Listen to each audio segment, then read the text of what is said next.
Okay, everybody, so I just got to a car to unlock it and the door is bent, so I'm gonna show you how to fix this door real quick. All right, unlock on a Toyota Corolla. Come over here to the door. See how the door is bent from somebody unlocking it before? I'm gonna show you guys how to fix that.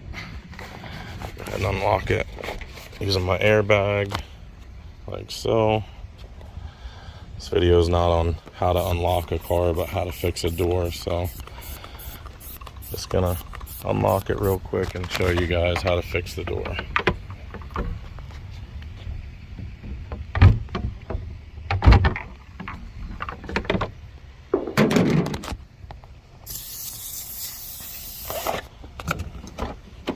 Okay, so get the door open, right?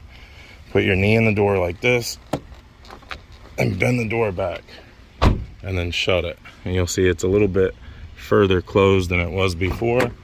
Open it again, put your knee in the door, bend it again, like so. Shut the door, and now you'll see it's nice and flush. See there? Nice and flush. I might do it one more time just to take it in just a tiny bit more. And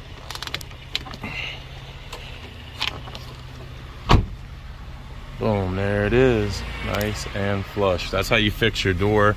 If your door is bent, you're getting air and water and stuff like that in there, don't let a body shop tell you that the door needs to be replaced. That's how easy it is to fix. And hope you guys enjoyed the video. Don't forget to like and subscribe, drop me a comment. See you on the next one. Bye.